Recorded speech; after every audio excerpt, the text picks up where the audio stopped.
News Talk 98.9, the roar of Memphis. Tool Talk Radio with Joe and Allan.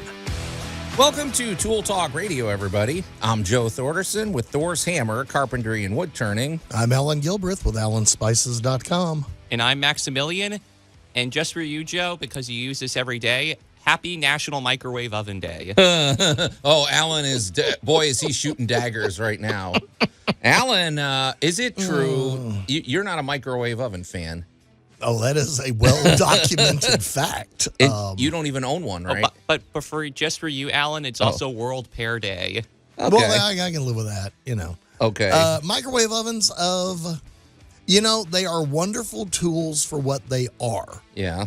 And if you want to make some popcorn, man, they do a great job. Yeah. If you need to reheat something, they do a great job. As a culinary event, no, not so much. So, yeah. So Allan is bound to be. Hey, if you want to have fun today, get in touch with us and send us some images of all the great feasts and all the great food you've made in your microwave. I have a microwave story. Okay. Oh, good. Yeah. Should we do that now, or let's do that? Put a pin in that, Max. Also, Allan, just by the way, you have Percy Spencer to thank for punching in the face because he's the one who made the microwave. Oh, well, good. But do you know how? We're going to put a pin in that too. Okay, well, we'll get to World Microwave. That's its own thing because we all have one except Allan. Yep. And we all use it regularly. So okay, well, Speaking of no, that's not speaking of anything. How about this? We're gonna flip this in the complete opposite direction. We're gonna go in. We're gonna hit nature today in our great moments in building history. Allan, you suggested Yellowstone Park, and I thought, yes. Okay, are we going to celebrate what nature made, or are we celebrating?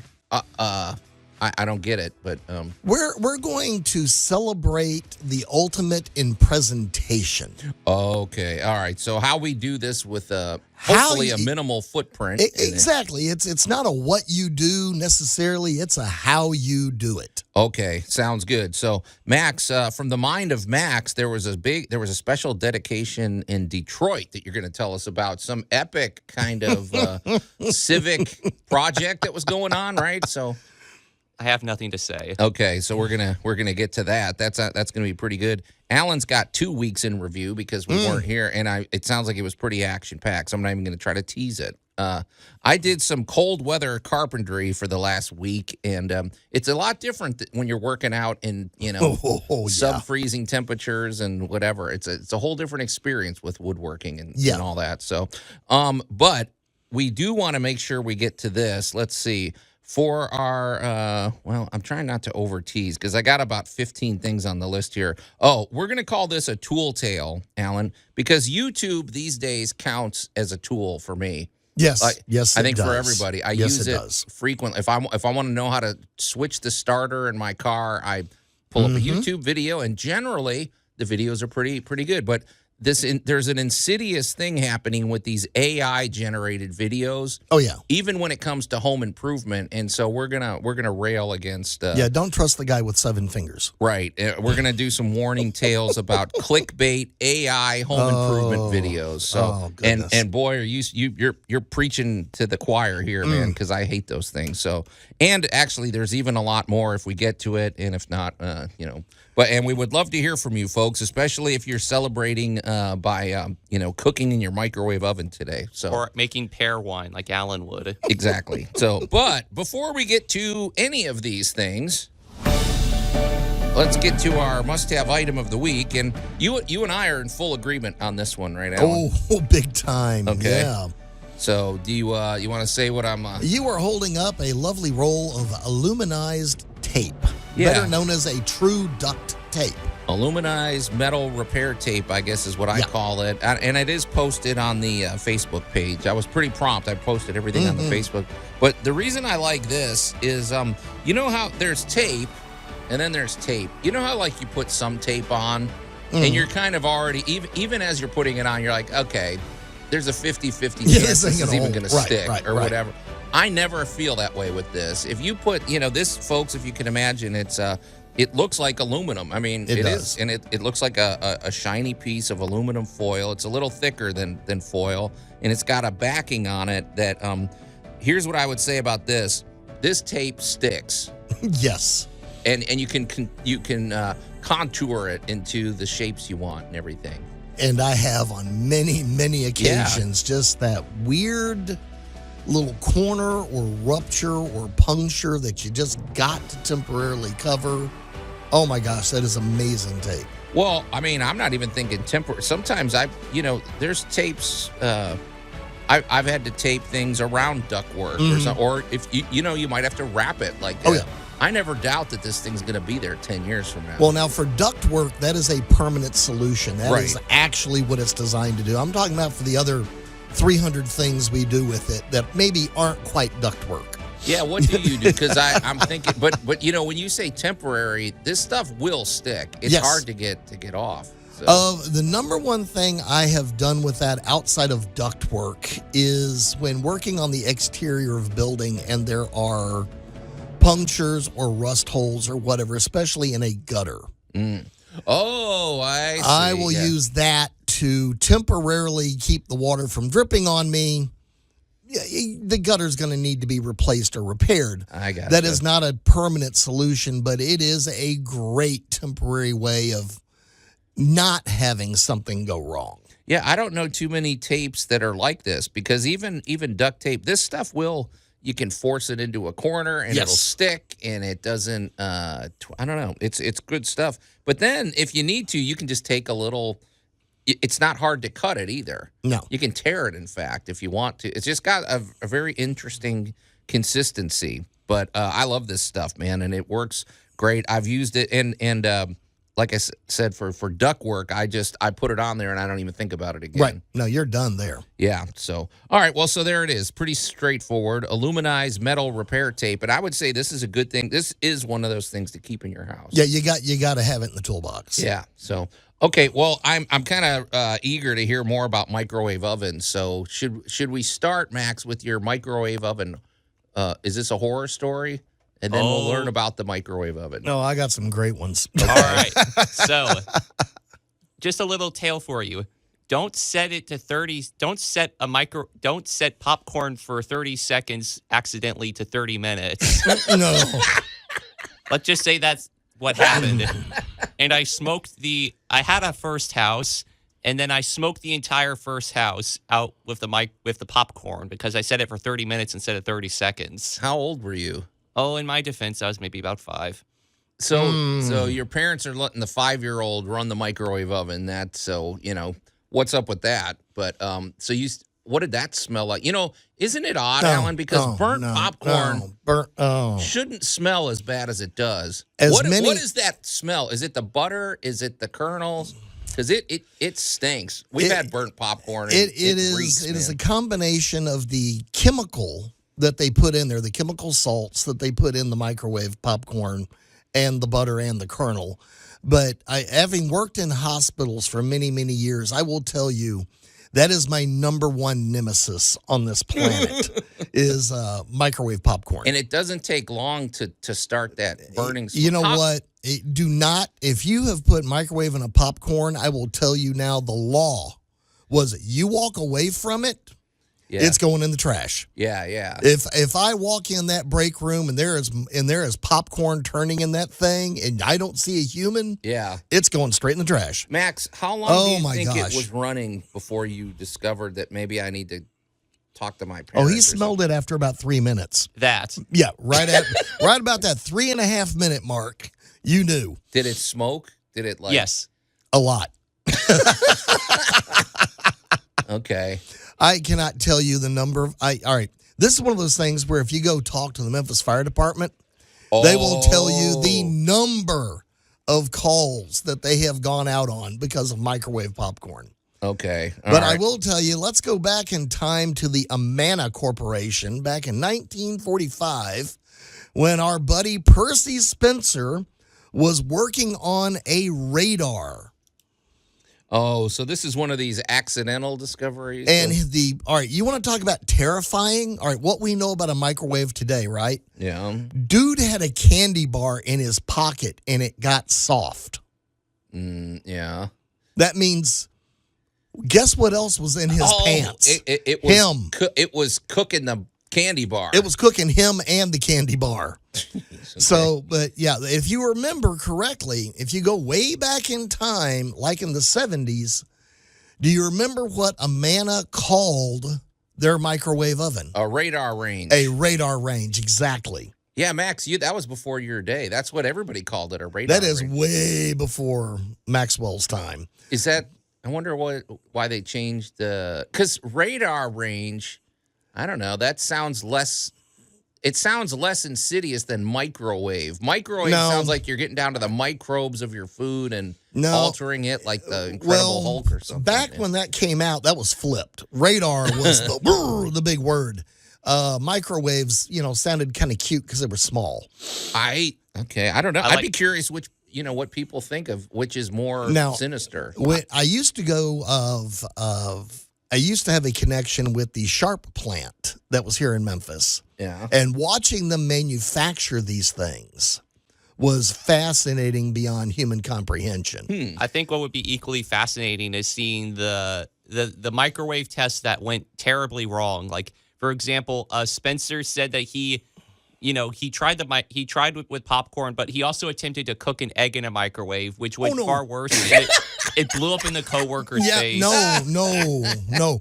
An egg in a microwave is a hand grenade. Yeah. Do not put a whole egg. I'm not even being funny. Do not put a whole egg in a microwave and think you're going to hard boil it. That is honestly now a hand grenade, and it can take the door clear off the microwave. Do not ask too many questions. What about a tin-foiled wrapped baked potato? Probably not that's a different story. I'll tell you that when we come back. All right, well, we got microwave horror stories to discuss. We have a lot coming up here, so stay tuned for more action-packed content here on Tool Talk Radio. Whatever. Tool Talk Radio with Joe and Allan. Ron, what was wrong with that one? It was too perfect. It looked machine-made. News Talk 98.9, the roar of Memphis.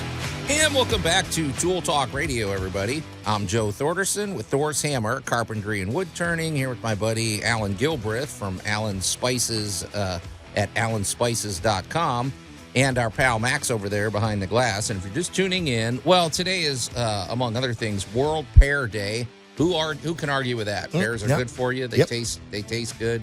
Do you ever make pear pie? Or because I'm curious how that would differ from like an apple pie, if that's actually it's the exact same recipe, just swap the fruit. Okay, all right. However, on a more I don't know if we're calling this a more sinister note, today is also National Microwave Oven Day, and boy, we're having some fun with some.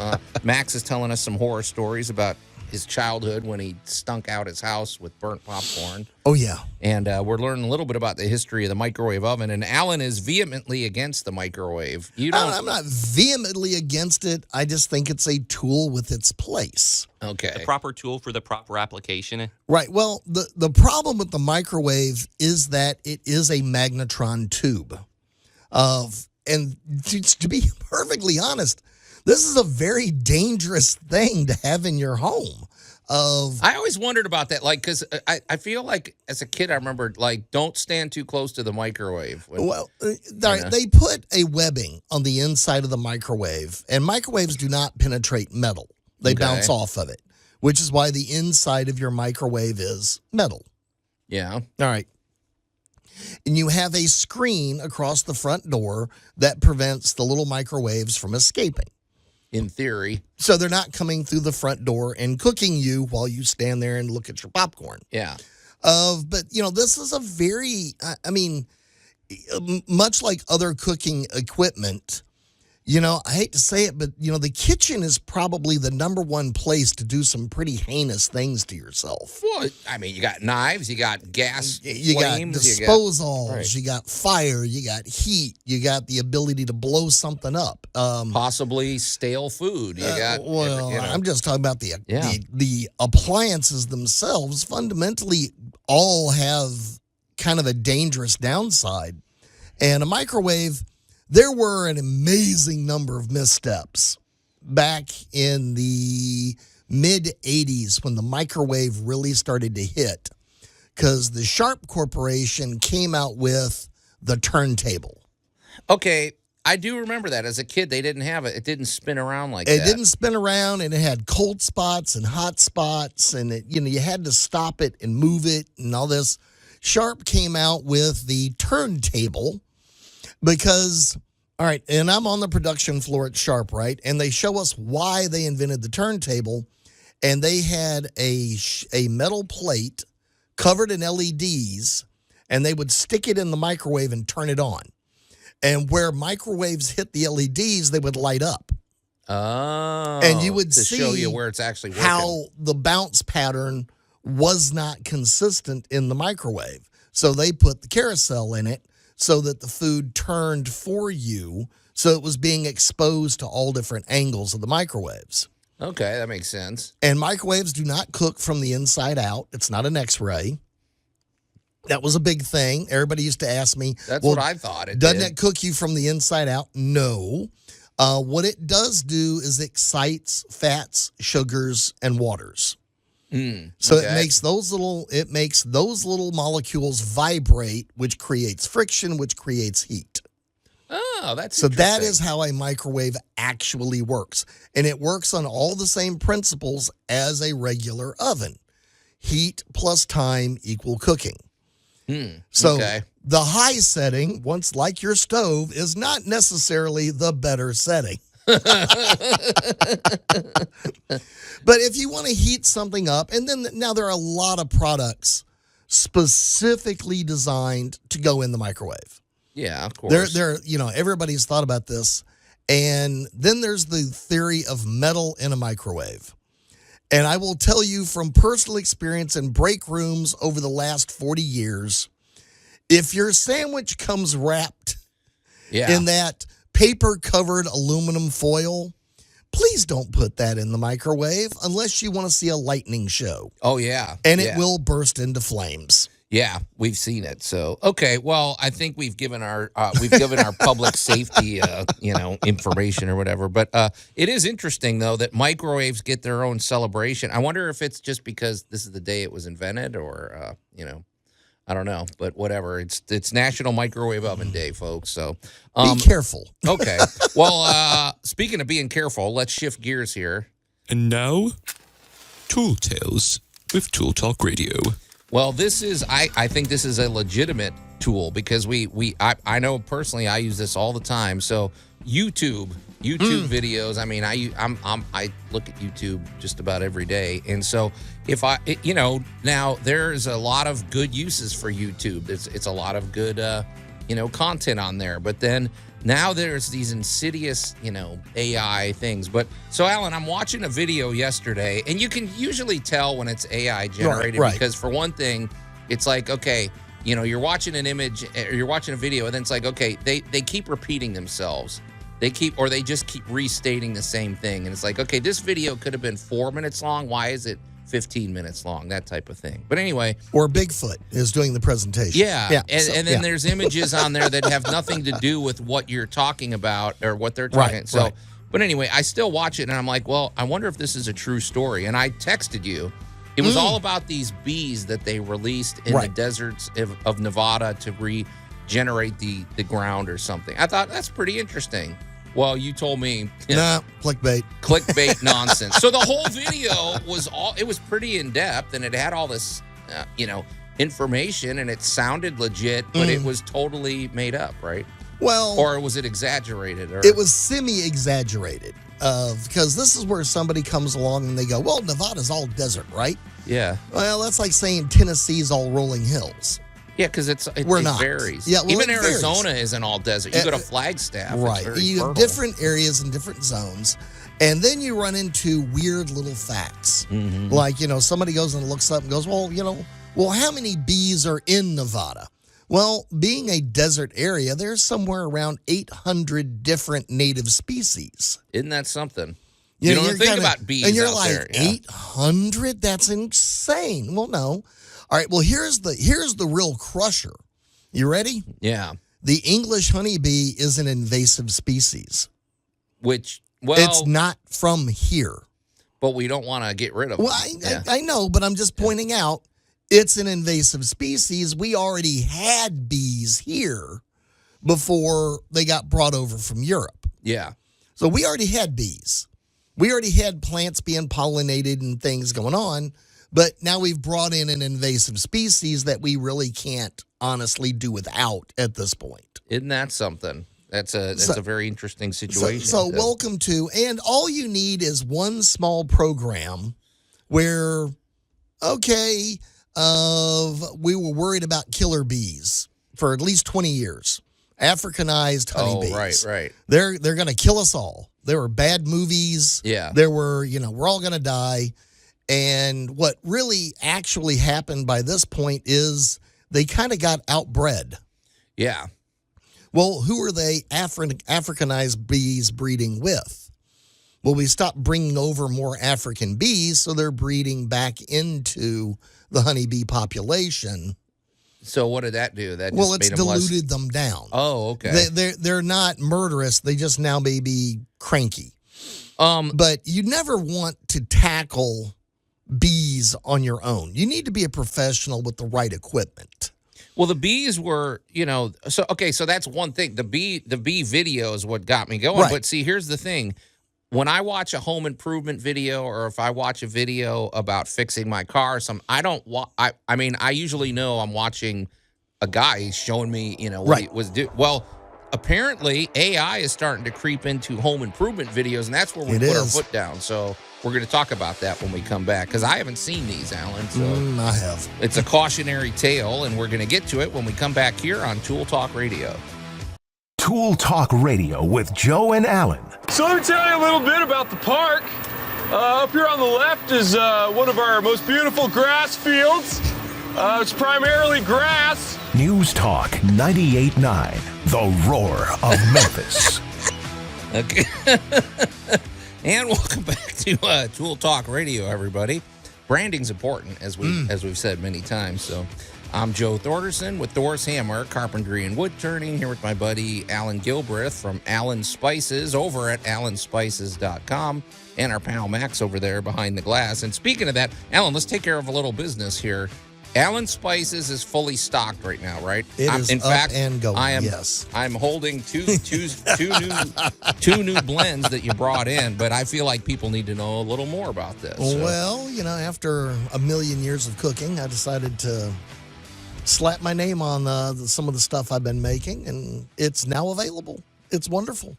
Yeah, so here we go, Mr. I'm gonna undersell a little bit, but it's been interesting. My bless everyone in my house, because they've been living in an exploded spice warehouse for the last 6 months. I was wondering about that. What is your house smelling like these days? It smells fabulous. All these? Okay. Yeah, you're not going to run out of any seasoning anytime soon. No, I have enough seasoning for about the next 5 years. Okay, well, it's good stuff, and I as much as I hate to praise Allan, but I gotta admit this stuff's good, and I mean it's right in your wheelhouse. This is what you've been doing your whole life, and what's cool is I think these would make great gifts too. A variety pack of spices. Yeah, we have a little micro store. If you pop over to allanspices.com, and it's ALLAN. I'm difficult. What can I say? ALLAN, allanspices.com. We have a little micro store in Memphis, and you can pop down, and there's a big sign right in the middle of the micro store that says, give yourself the gift of flavor. Yeah. Are you going to autograph any of these for people I already have. That's been hilarious. At your convention, as a matter of fact, where we did the test market, I was signing bottles of spices. It was hilarious. Okay. Well, hey, man, congratulations. We want this to succeed. So Allan Spice, and this is cool because this blend, I don't know if I'm allowed to say this, but there was a former Italian restaurant here in town that one of them burned down, and they never rebuilt. This is my version of it. And this is a spice that you put in the olive oil when you dip the bread in there. So I'm excited about trying that one out. You've got two versions of it to try. So okay, very cool. So also let's talk about our good friends over at Groundworks. Boy, that was an abrupt left turn, but anyway. Because Groundworks, they're all about the protection of the foundation of your home, which, I mean, let's face it, you need a solid foundation. You may have a basement or a crawl space or a slab or maybe a combination of both.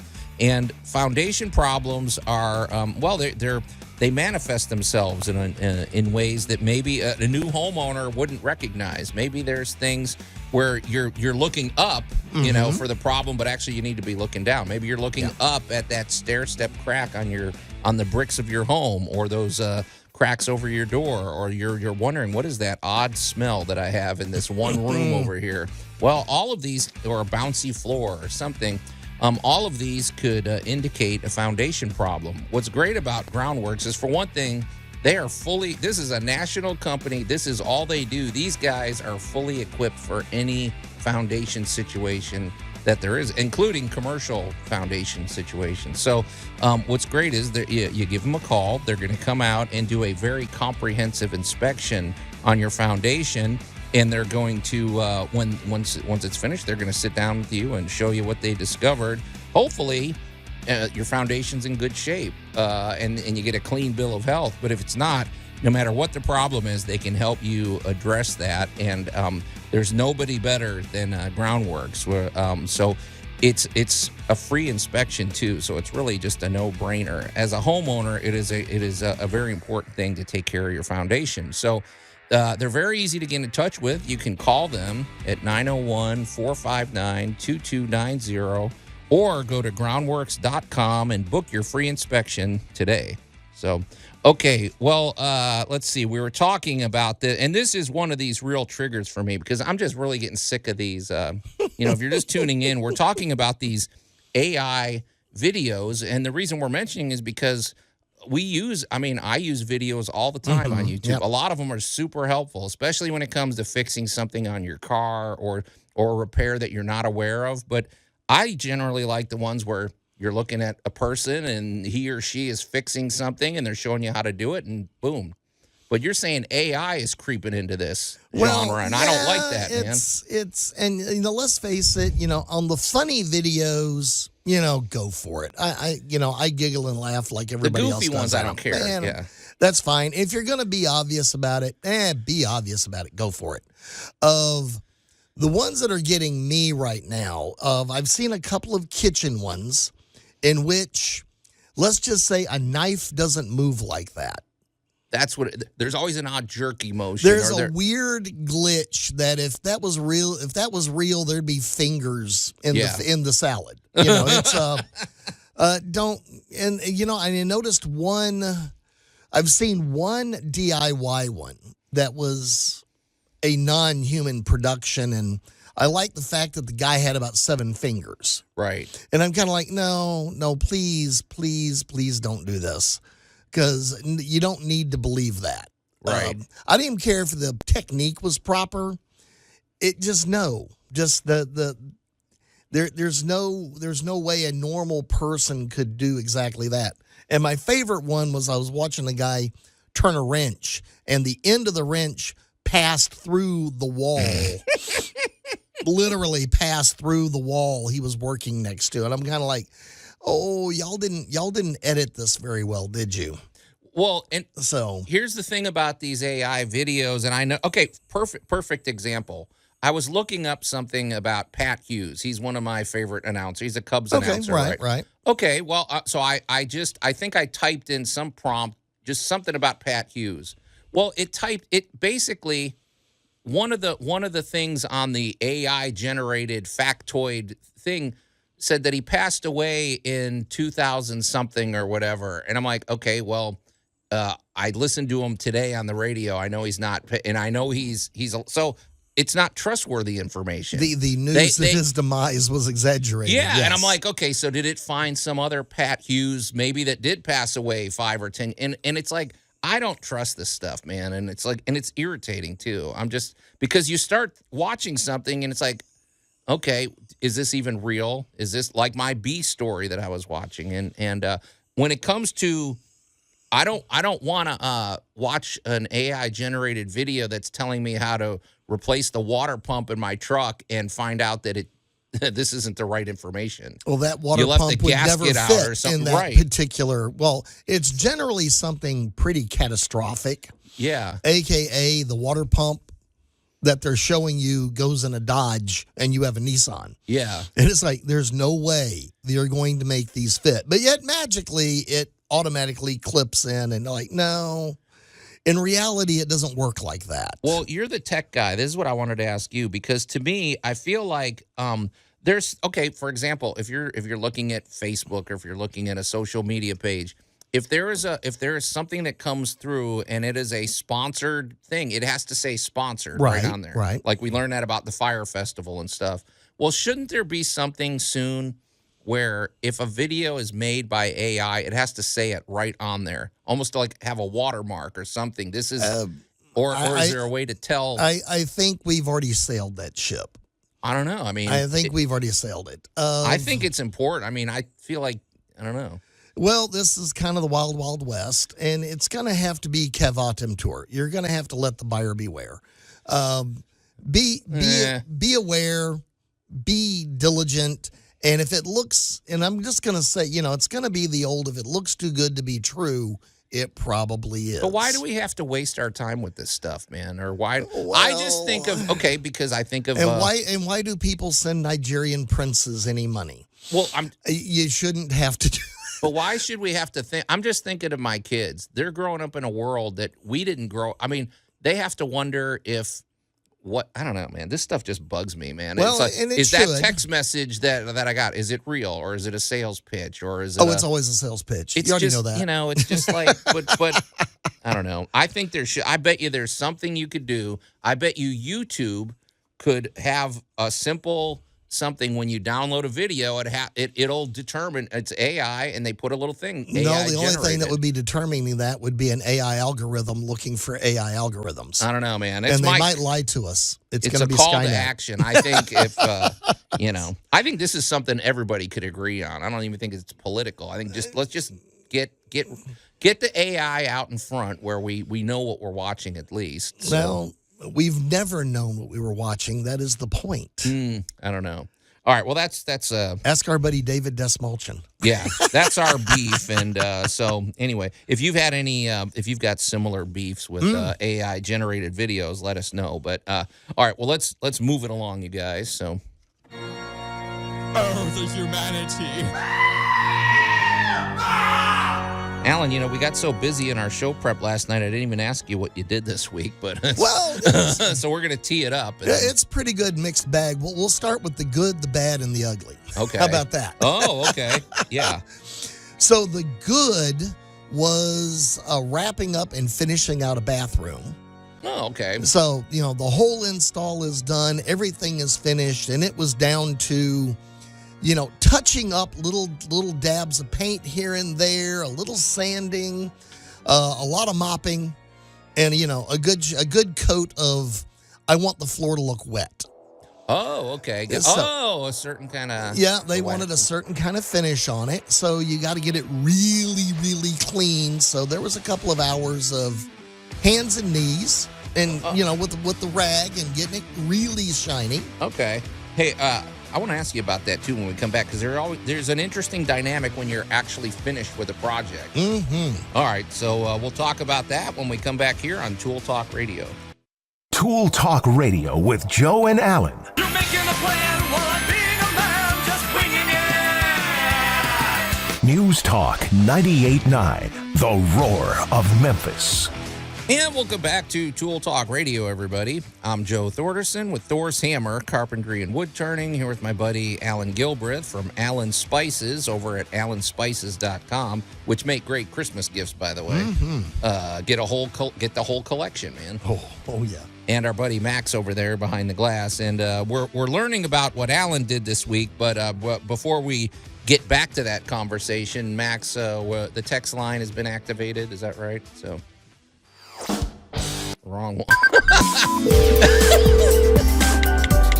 give him a cup of coffee over there, Allan. Okay. To be fair, they're stacked on top of each other. Okay. All right. Okay, so we have in response to the AI discussion, we have Norman Rockwell saying, I slept in the other morning and I swear I heard something out in the garage. Guess I was right. Yeah. And it was an AI-generated video of a Bigfoot statue knocking down his door. Okay. Okay. All right. Yeah. I mean, we all get these. They pop up on Facebook. See, I like those. Yeah, those are harmless fun. So, all right, Norman Rockwell. That sounds good. And then we got Denise saying, "Good morning, gentlemen. Happy Saturday. Max, you're just a wealth of knowledge." And then she said, "You guys are awesome. I always learn from y'all. I hate microwaves. Want to get rid of ours." And I sent her a picture of a GIF of a man putting a fish in a microwave. Oh. Are there any exclamation points in this text? Did she? I'm kind of curious. Only time that she had exclamation points was, "I always learn from y'all." You know what's nice about Denise's text? They're very efficient. She doesn't waste any words. She just cuts to the chase and doesn't blather on about anything. But Denise, we appreciate it, and I wonder if she's going to throw her microwave out in the street now. So, Well, I mean, it does have a purpose, but if Yeah. it's old and janky, get rid of it. and if you're a microwave salesperson and you want to sponsor the show, I don't know. I guess we just shot ourselves in the foot, right? No. I'm more than happy to tell you it makes great popcorn. I Okay. really am. All right. Well, thanks for those texts. Keep them coming at the Big M Roofing and Remodeling Hotline, 901-683-0989. And sort of laying under the surface, just quietly, quietly there. Today is also National World Pear Day. No, it's not. Very It's tasty. World Pear Day. And pears are a great food. And we'd love to know how you are celebrating or what, your favorite pear recipe, I suppose. So. Oh, well, All right, well, Alan, before the break, you said something that really got my attention. You said you finished a bathroom this week, because we're talking 2 weeks since we were here, so you've done a lot since we were there in your week in review. But it's interesting. There's an interesting dynamic when you're actually finished with a big project. Yes. You know what I mean? You look around, you're like, wait, it's done. It feels sort of unnatural. It's like, surely there's more to be done, but it's done.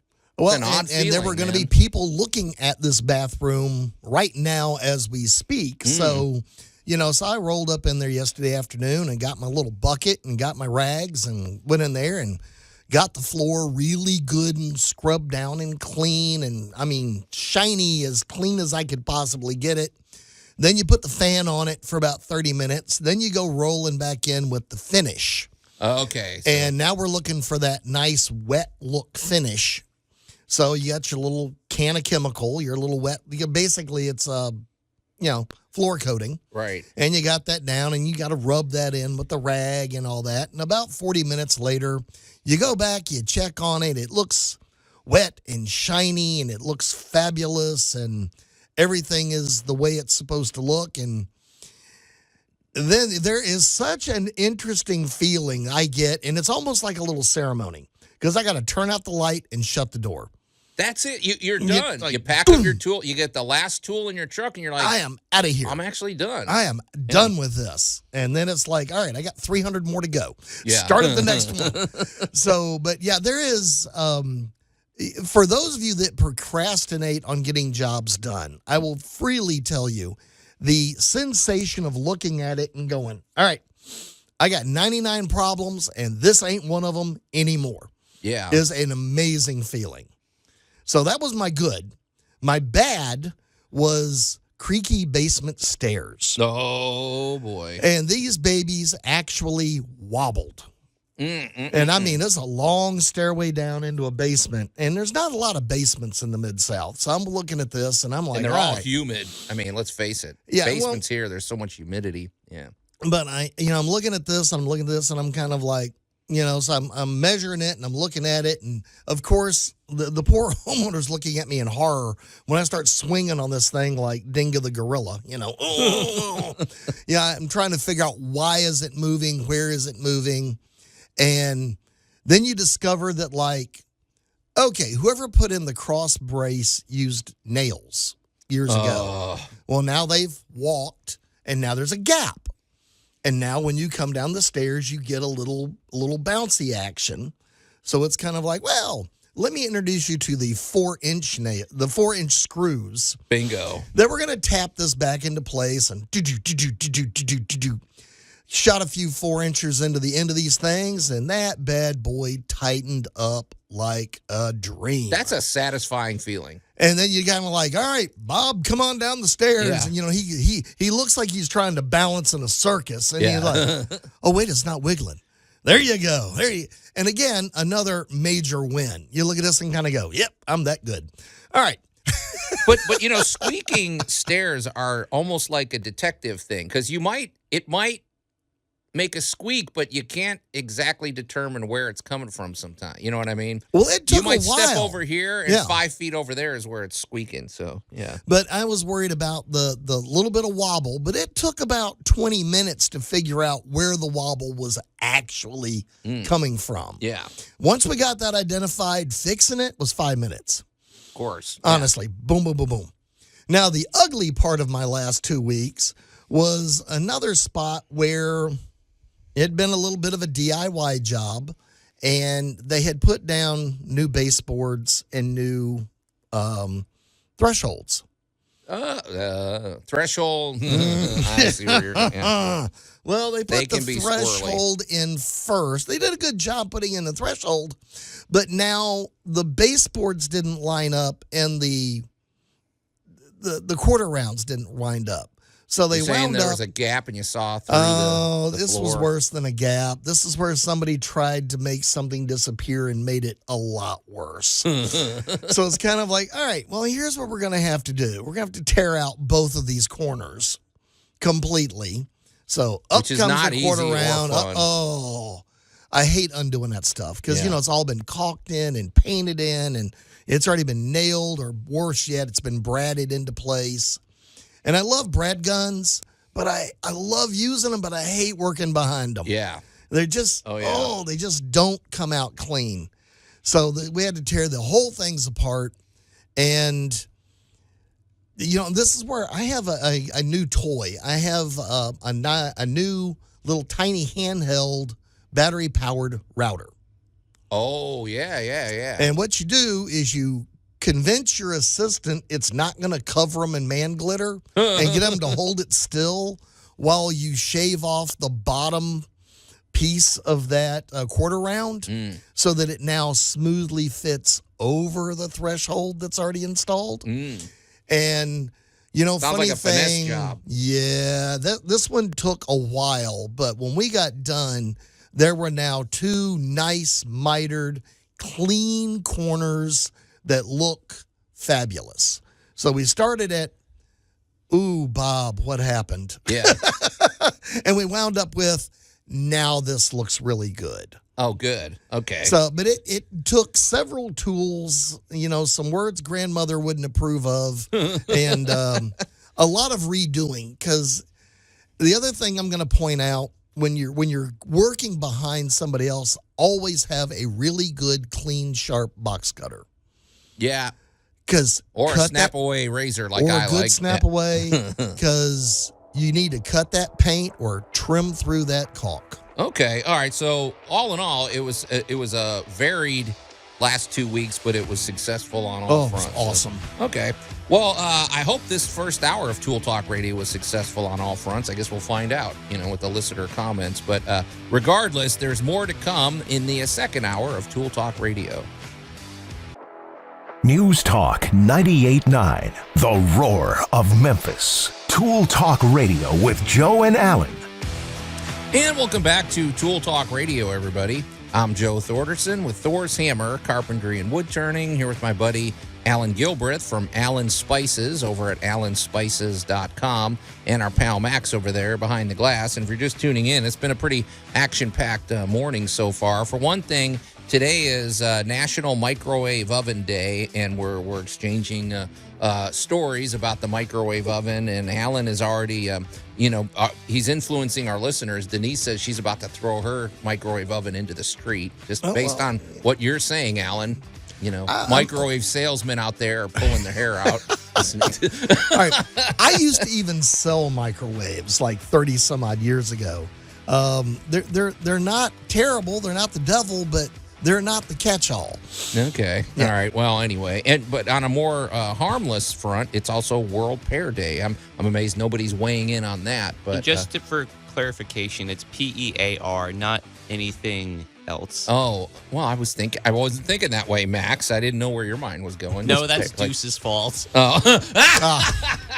It's usually Yeah, Deuce's Deuce fault. is always, it's usually okay. Deuce's fault. And I just we're had also- to clarify for the Deuce. We're also railing against these AI generated videos, mostly about, especially if you're trying to get accurate information, and especially with home improvement or working on fixing things. I'm just not a fan. I still believe legislation should be brought forth to make it that if a video is generated by AI, it should say so on the video. So, Allan's Good luck on that. Okay. Good luck. Hey, and Max, I think we got another text. But before we get, I do want to just say one thing, because I'm very, I live in Colonial Acres over in East Memphis.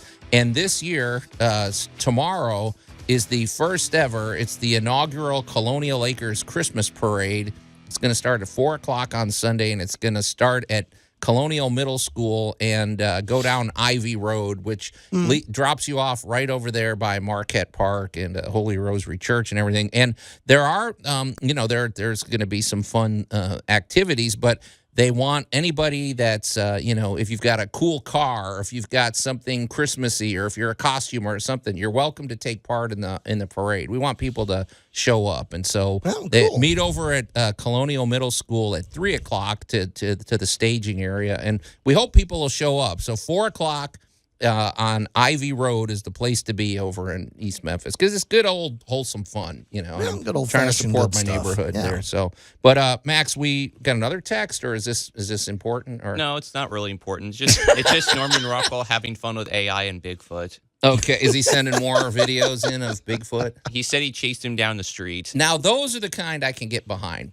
Just a harmless, goofy, video is fine with me. But all right, Norman Rockwell, you have fun with that. We have information to dispense here. So all right, and on that front, Max, let's shift gears. And now, Speaking of AI, a deep cut with Maximilian. Well, you've been following this for years, right? This story this is breaking news, right? I mean, I'd say so, yeah, because it's 15 years in the making. Okay. And so let's just say that RoboCop is the unofficial ambassador of Detroit.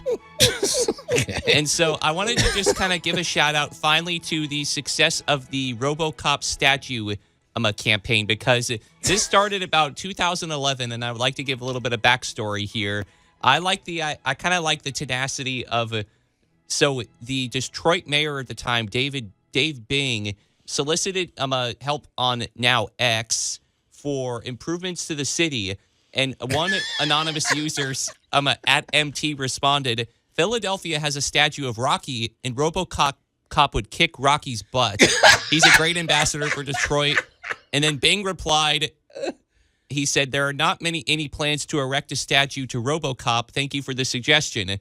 But the thing is these back and forths continued between what was categorized as a random dude in Massachusetts and the mayor of Detroit, until eventually a Kickstarter campaign got launched to fund the creation of said statue.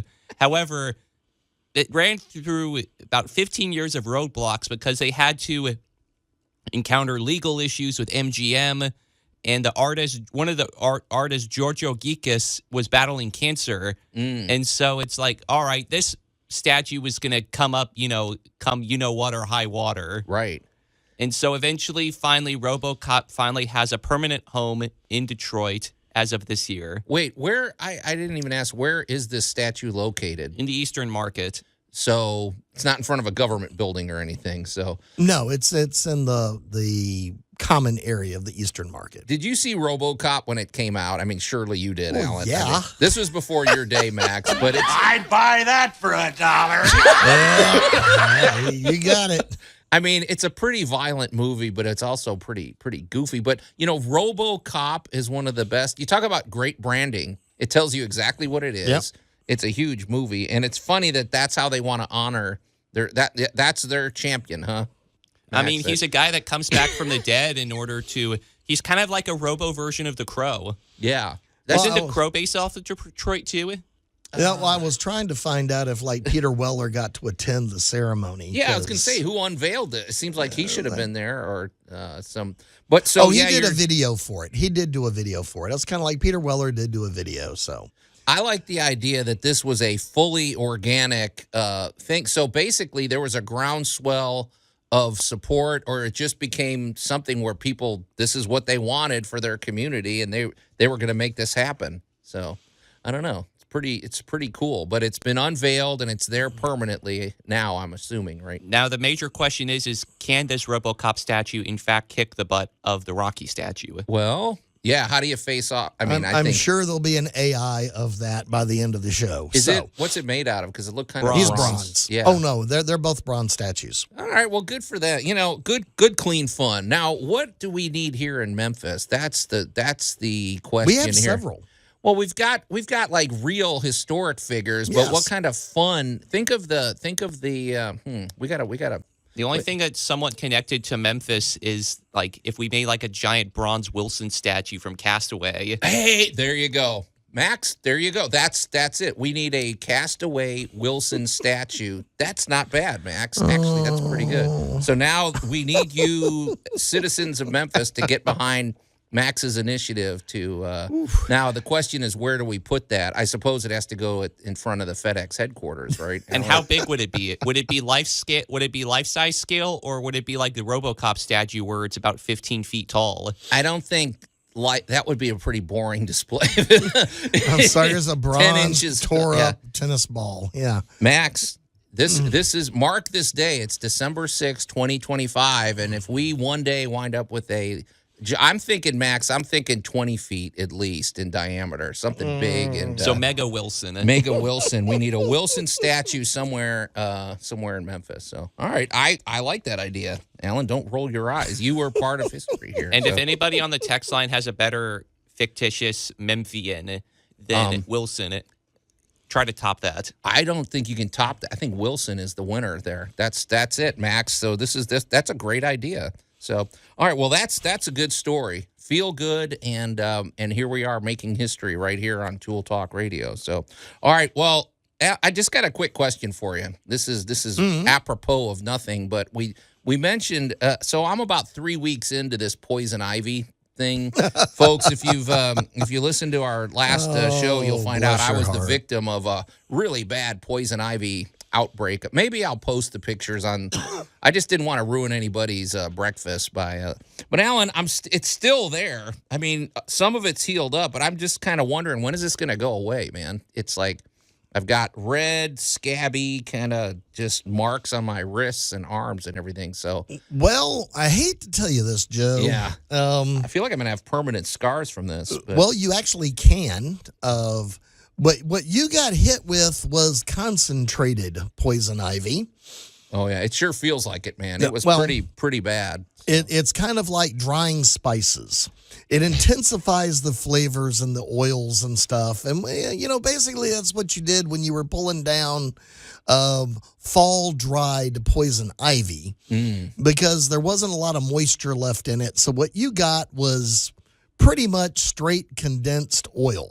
Yeah. And it'll do a number on you. You'll probably be about another week, maybe 2, healing up. Now, are you treating that with anything? Well, I went to the doctor and they gave me a steroid pill, and I got to say that did fix me up. The thing I hated about it, though, it gives you energy, but I couldn't sleep. Like It's 1 a.m. I'm like, okay, I should be tired, and I'm not. So, but it did help. It helped with the itching and swelling and the healing. So. Well, but I'm talking about anything that you putting on the actual skin itself. Oh yeah, I'm putting a little bit of that lotion stuff, whatever it is, but it doesn't bother me. It just looks bad. So whatever. You just look like you were kidnapped by this. There's worse things in the world, but I'm still marveling what an insidious plant poison ivy is. It's just nuts. Yeah, poison ivy, poison oak, and poison sumac will all take you out. And it doesn't matter what time of year it is, I suppose, because... no, you got to wear gloves. Yeah. You have plain out and simple. You just got to wear gloves. Well, I had gloves. I think I had... Well, I don't know if I had long sleeves. I can't remember. So, but obviously not. Okay. All right. Well, this is good stuff. So, let's see. I'm looking at our list here. When we come back, I don't know, maybe we'll talk about cold weather carpentry. Tool Talk Radio with Joe and Allan. And now for the finishing touch. News Talk 98.9, the roar of Memphis. And welcome back to Tool Talk Radio, everybody. I'm Joe Thorderson with Thor's Hammer, Carpentry and Wood Turning, here with my buddy Allan Gilbreth from Allan Spices over at allanspices.com, and our pal Max over there behind the glass. And if you're just tuning in, boy, we're making history here today. Max brought us a story about Detroit unveiling their RoboCop statue after 15 years of battling bureaucracy. I guess he finally blasted through. And Max had a brilliant idea of Memphis. Memphis needs its own statue of a fictional character. We have historic characters around, you know, Tom Lee and people like that. But we're ready for a fictional character. Max, I really like your idea of having Wilson from Castaway, like a giant Wilson statue somewhere, 20 feet in diameter or something in Memphis. I think we need to make that happen. And I'm kind of putting this out as an open invitation. If someone could top Wilson as a popular popular fictional character from or associated with Memphis, I'd like to see you try. Okay, well, you had another one that you pulled up, right? Sivad. Oh, see, Savad. now you're back So in my wheelhouse. Okay. Yeah. Now, who is Savad for people that don't know, Allan? So One of the very first late night bad movie host. right. You know, right. we used to have them, you know, the person would come out and In between he has commercials and been stuff. emulated and made fun of for 50, 60 years now. Mm-hmm. Basically sort of a vampire character who came out and introduced the really bad B movie they were going to play that night. Yeah. And would Told interrupt terrible puns. was the original Mystery Science 3000, you know, just somebody that came in and did the intros and did the bumps and just absolutely hilarious back in the day. Memphis also had one of the first TV magicians. Chicago had one of the first TV clowns. Bozo the Clown. Yeah, I grew up with Bozo. There were a lot of there were so many great things that were just you hate to say were just horribly cheesy, but were absolutely guilty pleasures. Oh, you couldn't, yeah. You we had to watch. We had the Son of Svengoolie. We had that. I think a lot of cities adopted that, like back in the 70s or something, you'd have them.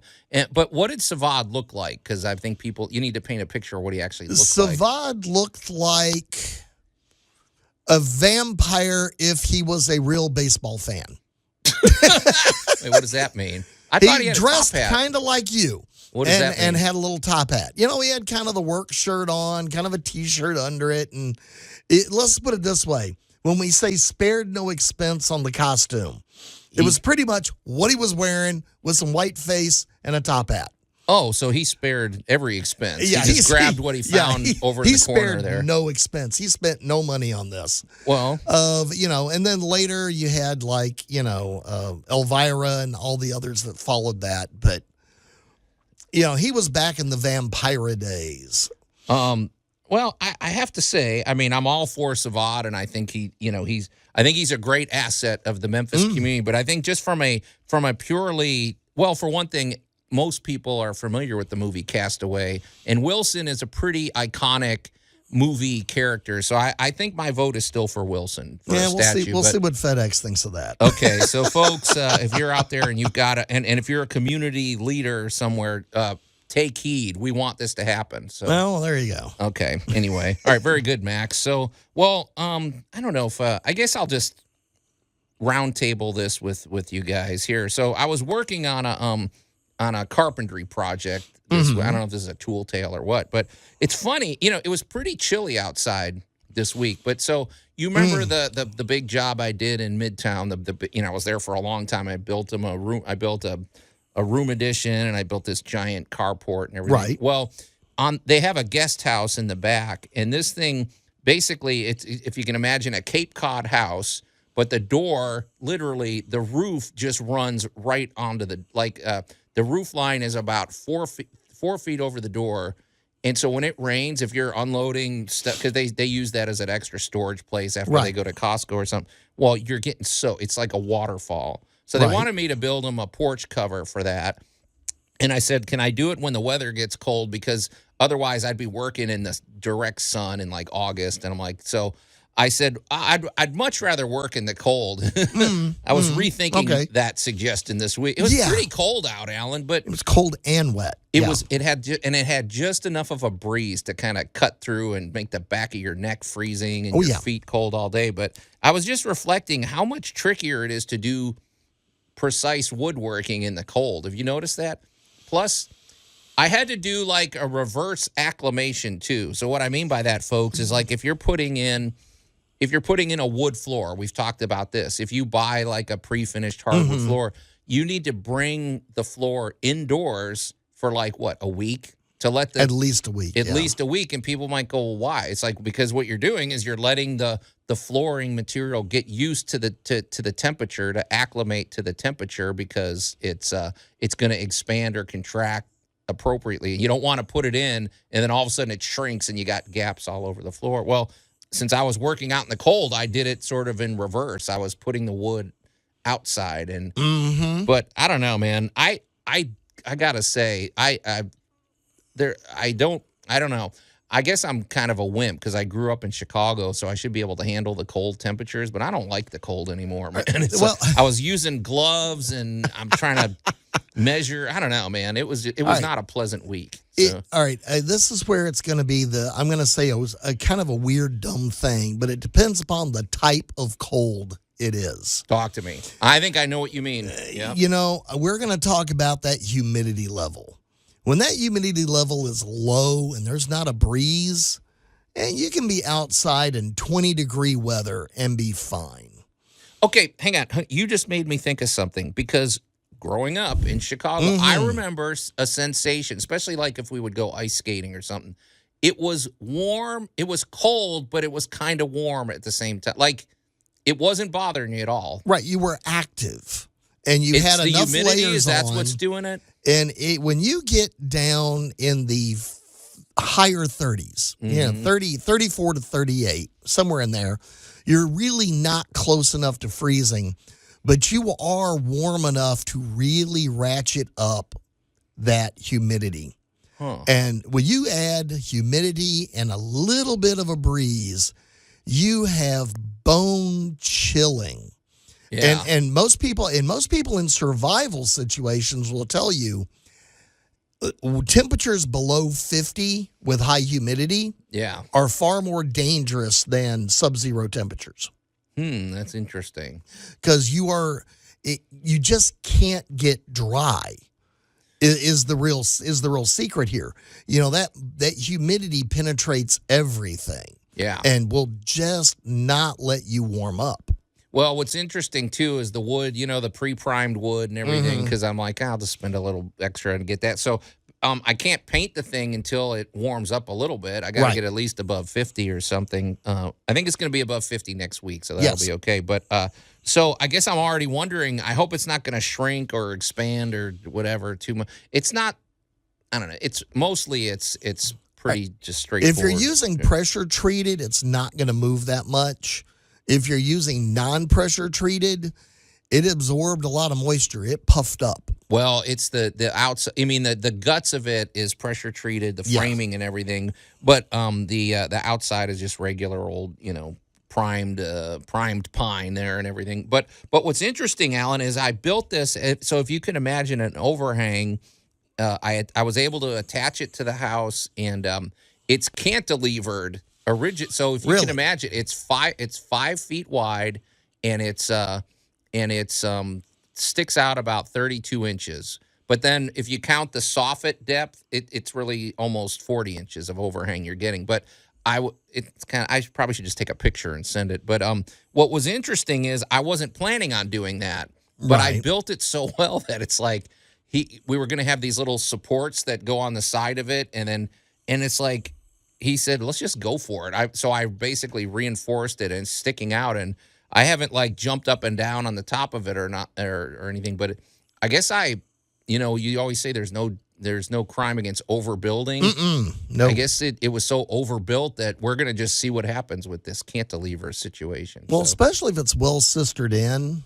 then it's attached really, yeah. Yeah, once it's well sistered in, that makes a huge difference to the durability of the project. Yeah, it's pretty cool. I'll take a picture because it's sort of an interesting construction, but I was just reflecting that me and my big mouth, I shouldn't have volunteered to do this in the winter. But then again, next week it could be 60 degrees. The weather is just weird out here. So. Welcome to Memphis. If you don't like the weather, stick around. Yeah. It'll change. So that's been our motto ever since I've been here. So your recommendation too is that I got to check the weather. I got to check the humidity levels before I start doing stuff. So okay, all right. Well, that's good information there. So.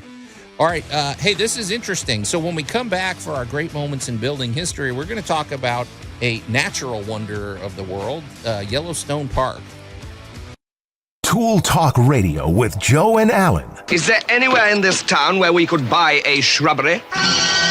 News Talk 98.9, the roar of Memphis. And welcome back to Tool Talk Radio, everybody. I'm Joe Thorderson with Thor's Hammer, Carpentry and Wood Turning, here with my buddy Allan Gilbreth from Allan Spices over at allanspices.com, and our pal Max over there behind the glass. And if you're just tuning in, there's a lot on the table, and there's a lot has been said, a lot of activity, and there's no time to recap it, Allan. So there may be people that just woke up, and now they're frustrated, and they're angry with themselves that they missed everything, and they're just crying in their coffee. But there's hope for them, right, Allan? There is indeed. All they got to do is pop over to tooltalkradio.com. And honestly, we have years of content stored up there for you. We are we're a worldwide pop culture sensation based on the world of podcasting. Yeah. We are literally from Romania to China. There we We go. are listened to honestly around the world, which I find utterly fascinating. I So wish the people they'd text in. Yeah. So the people of Romania would think that Savada is small turkey. Oh, yeah. He's not even a warm up to them. Yeah. But I would really love to hear from.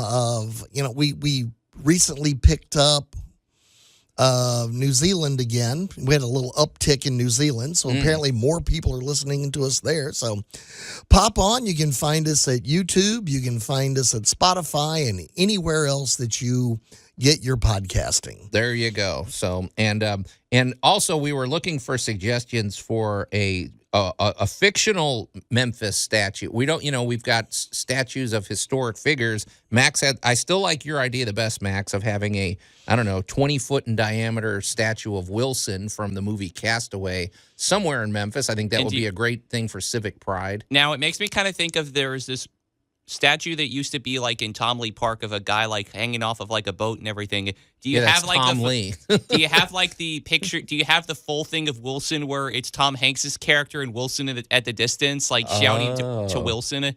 I think Wilson stands alone in my view. I don't know, unless you have a hand holding Wilson coming out of the ground, and that's the base of it. He's a symbol of friendship and hope. Or do you have Wilson on the water? Because that's the more tragic image of Wilson when he's floating off and everything. So, all right. And we're not going to, and Deuce, we want appropriate. We're not even going to read your suggestion. Apparently it was inappropriate, right, Allan? So, Well, it's not inappropriate. It's just dated. Okay, dated. So, yeah, we want real suggestions here. So, all right. Hey, in a minute, we're going to get to our great moments in building history. Before we do that, let's talk about another Memphis staple. Our good buddy Jay Hill with Big M Roofing and Remodeling. Now, He needs a bronze statue. I wonder if we'll ever get a statue of Jay Hill. So, also Jay, if you're listening, you're overdue for a visit here.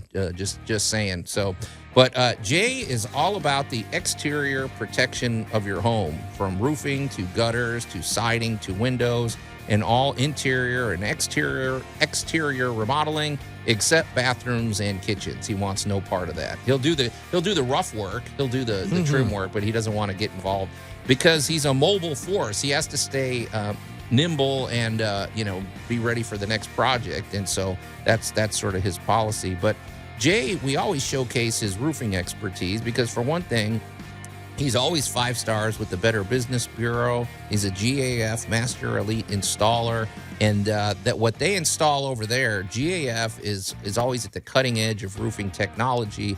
And they've created roofing systems. These things are so well engineered that they offer lifetime transferable warranties. And you don't just throw these things up on a roof. There is an entire process. These things are, like we said, engineered to even the underlayment and some of the things like these ridge cap vents that make your roof run more energy efficient, and that makes the shingles last longer too. So, but also what sets Jay apart is the fact that he's a former insurance agent. And what's useful about that is that sometimes we have damage to our home and the question comes up, is this covered by my homeowner's insurance? And that's a whole process to navigate by yourself. And so Jay really should be the first person you call. If you're wondering about that, give Jay a call. He's going to come out. He's going to check out the situation, and if there's a path forward, he can help you navigate that entire claims process. So we love Jay Hill. We love the energy and enthusiasm that he brings to every project. He also keeps his overhead low so that his prices are always really competitive. And when you call, you're going to talk to Jay himself. So it's nice dealing directly with the business owner. So give Jay a call. You can reach him at 901-484-5645 or go to bigmroofingandremodeling.com. All right, guys, here we go. And now, great moments in building history. All right. Well, Allan, when you proposed this, I was like, okay, well, I know nature did a good job of building Yellowstone Park, but how do we fit into the picture here? So, well, and full disclosure, I've never been there. I've always wanted to go, but and you should. Yeah. Well, let's start at the nature, and let's talk about the geysers for just a moment. And while the geysers are amazingly impressive during the summer, now let's take that 40-foot flume of boiling hot water and let's add some freezing temperatures, and now you get the steam experience. Now this thing is a massive flume of steam going up that literally dwarfs anything you saw during the summer. That's a good point, yeah. And the architecture I'm going to point out here is the amazing walkways that they have very carefully built throughout the entire exhibit area for, and I'm going to say, your protection. Because so you don't want to be feeding the grizzly bear? No, you don't want to go play in that geyser. It is a giant boiling lake of 200 to 210 degree water, and it's gonna how do we put this? Peel you like a tomato. I can't imagine what that would be. Yeah, that's hot. You do not want to play in boiling water. Plus the force, right? Well, it's like a fire hose of boiling water. Well, imagine just accidentally stepping off onto something and crashing through into it. Oh, yeah. Because there are a lot of minerals and stuff that come up with these things. So there is usually kind of a dry area that looks like you might be able to walk on it. No, you can't. It's crusty minerals, and you will fall through it, and you will get cooked like fish. So the walkways are absolutely gorgeous, and please stay on them. If you go to the Old Faithful Inn, you walk into the lobby, you have a 4-story tall stone fireplace. Think as of the that. Centerpiece. A stone fire. Are these stacked? Stacked it's rocks. Not wrapped around? No, this is a huge, in the center of the lobby, massive fireplace that you can walk all the way around. Holy. And this bad boy goes up roughly about 4 stories. That's pretty tall, man. This thing is absolutely stunning looking. And of course, being a national park, everything is rough log hewn architecture. Like a cabin. It's not hidden behind sheetrock. You actually get to see everything that went into making this. So if you kind of like the rustic, this is an absolute master class in how you want to build that cabin someday. I got a question about log cabins. We don't talk much about log cabins. Maybe we should more, but when you look at it, okay, obviously it's it's a giant slab of wood, but then you have to fill in between to keep the draft out. But in your opinion, how long could a log cabin last? Are we talking centuries here? Yes. 'Cause depending, and now I guess depending on the type of wood too, but depending upon the type of wood, but more it's depending upon the coatings and the care. that was my next question, because whenever I build a deck, my policy, I don't want to seal. I never, folks, ever paint a deck. I mean, that's because you're trapping moisture, but I guess I'm wondering, is it the same thing here? Like you would oil it maybe or something? Well, there are a variety of things. And the other thing is pest control, because you have put a ton of wood out there. Yeah. So you do need to make sure it's not termited and you're not getting carpenter bees drilling all through it. So there is a lot of care to that. But how long can these structures last? We'll have to as a great moment, we will do the McRaven House sometime soon. But this was built in the French occupation of Mississippi. So that tells you how many hundreds of years ago that was. Okay. All right, cool. Started as a log cabin, and the actual original cabin is still in the center of the house as it was built around it. And it's grown over the last 300 years.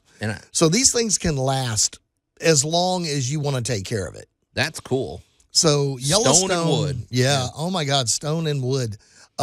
When you look at the sheer magnitude of how they put some of these places together, it's just staggering.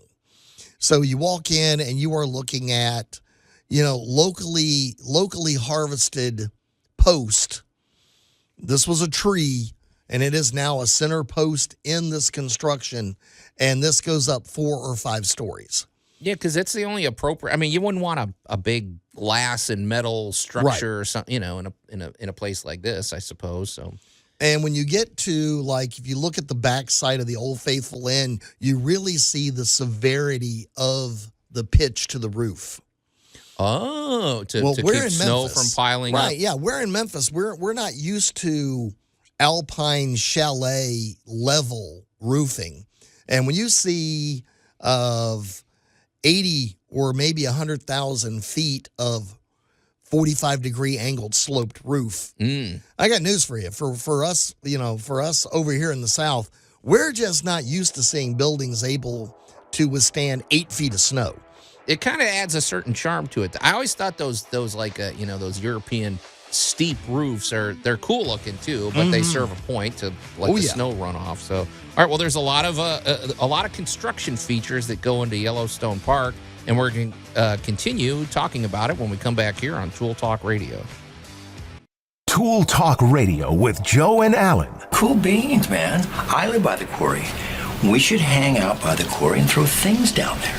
News Talk 98.9, the roar of Memphis. Yeah, Denise can throw her microwave oven in there. And we'll don't do that. And welcome back to Tool Talk Radio, everybody. I'm Joe Thorderson with Thor's Hammer, Carpentry and Wood Turning, here with my buddy Allan Gilbreth from AllanSpices.com, and our pal Max over there behind the glass. And if you haven't heard us in a few weeks, yes, Allan Spices. This is the real thing. Allan has been working on this for a long time. He's putting his culinary skills into business, and these Allan Spices they're good, man. And I've got a couple of containers right here. You can hear, and you have a storefront, and you can order online, right? We go to the storefront. They can pop online and find out all the details and look up all the different stuff they need to look up. Okay, it's called the Painted. What is it called? Yeah, it's at a place called the Painted Tree. We've got a booth B20. Okay, over there in that strip mall over there by Wolf Chase. So across from Home Depot. Yep. Okay, so check it out. So I want you to sell some spices, man. I think these would be great too. Christmas gifts. Get the whole collection of Allan Spices and then give them to your loved ones. So, well, Allan, before the break in Great Moments in Building History, we're talking about Yellowstone Park. Sounds like there was a lot of really the construction considerations they had to, we don't want to take away from where we're at in nature and everything, so you have to incorporate it. And it sounds like even things like the cabin was thought out. Even the bridge that leads over to the fishing lake is absolutely amazing. Oh. So, again, log construction, log home setup. And, it's kind of scary at how durable a lot of this stuff is. Mm. Again, it just really kind of comes down to care of a lot of natural stone construction. There's a lot of, and what I find funny is they even have a lot of stacked stone displays for where you just fill up your water canteens. Oh, very nice. You know, so you're going to go hike around a little bit. Okay, great. Well, take your water with you. But here are these big, beautiful 10-foot tall, 10-foot wide stacked stone walls that are just spigots amazing. coming out. Oh yeah, with a whole filling station for you to fill up your water bottle at. Of even the parking lots are designed to not block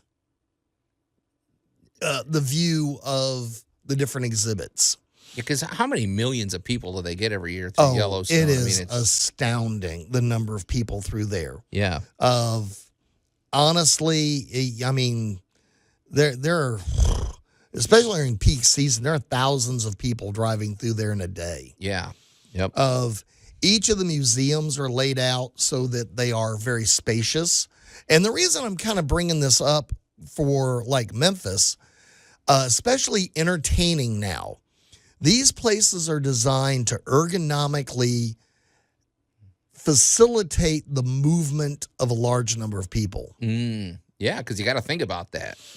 So, but how do you do that without yelling, all right, everybody, let's move, let's move, let's move, So if you're going to be entertaining, I don't think it's a bad thing to sneak down to your local museum and look at how they use what we refer to as white space. White space being just empty space. It's just empty space, but it's how and where it's empty. Right. One of the projects I'm working on is a custom designed kitchen, breakfast nook, living room, and great room. And it's just one big rectangle. Mm-hmm. And the fact that the kitchen is at one end of the rectangle with an island separating it, and then the rest of the rectangle is just this huge open area like you'd see at a museum with the entertainment on the far wall and then your sitting arrangements out in the middle. And the trick is it's all mobile depending upon how many people you're trying to move through here.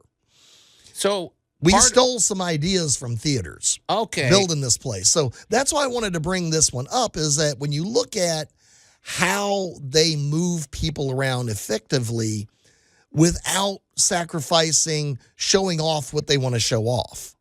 Yeah, I was going to say, because if there's displays, I'm thinking even the way you strategically put the displays. So you don't put something where somebody's going to stand there and look at it for 30 minutes. You want something where, they check it out for a couple minutes and then they're prompted maybe just naturally to go to the next one. And so it's almost like you got to curate the displays in a way where you're thinking it through, and then because you just want natural movement.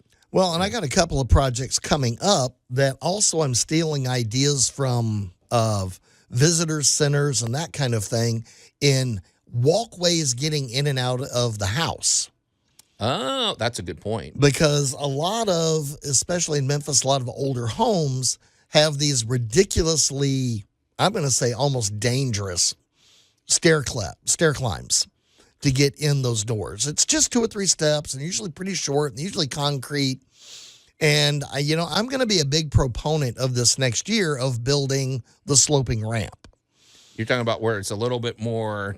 It's just so much easier to get in and out of your house if you have the front of your house really developed to convey you in and out of it more easily. Yeah. Instead of having this tiny little pad out there that the contractor gave you, what if we expanded that a little bit and made it a little bit more like the entrance to a visitor center? There you go. Got the right handrails. That way, more than one person at a time might be able to get to the door.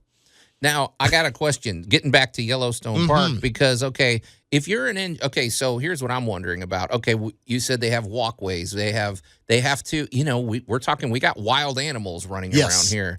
Well, you want to be able to see some of that, but you also got to think about, how animals behave. So I have to believe that animal behaviorists and zoologists were integral to the design of this place, right? They're sitting down probably with the engineers of, no, that handrail there isn't going to work because the moose is going to lead or something. You know what I mean? Is it so? Well, the walkways and things, especially around the geysers, are really designed so you can get close enough to enjoy the natural exhibit without any danger to you. Well, the geyser's one thing, but I'm talking about living animals. Well, and the same thing is also with a lot of the wildlife exhibition areas. And I tie that into like somebody's backyard. Well, seriously. Oh yeah, we have wildlife. Yeah, we got critters. Well, you've got critters in the house. You've got dogs. You've got cats. You got things, and the giving the dog his area versus the human area works out pretty good, especially if you got a larger dog. Right. Because when they get to romping and playing, they can take you down if you're not careful. So, looking at how some of the parks are laid out, I'm tying it directly to future projects around your home because spring is only, I hate to say it, I know Christmas is staring us in the face, but spring's only about 8-9 weeks away. Yeah.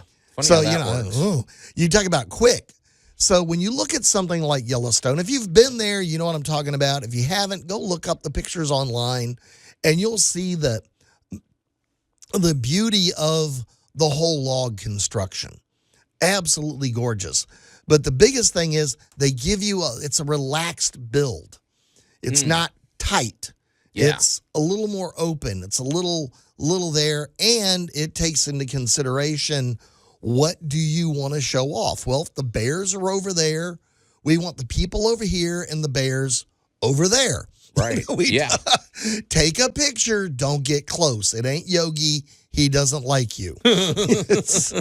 And that thing is not a cow. It's an urban assault fluffy cow, better known as a bison. Oh, yeah. It will do bad things to you and your car. Yeah. Leave them over there, but enjoy them responsibly. Well, pretty good stuff, man. And hopefully, everybody gets a chance to visit Yellowstone Park. So, well, another action-packed episode of Tool Talk Radio is in the can, so it's time to get out of here. So on behalf of my buddy Allan Gilbreth and our pal Max over there behind the glass, I'm Joe Thorderson. Thanks for listening, and we'll see you next week. Now go eat a pear.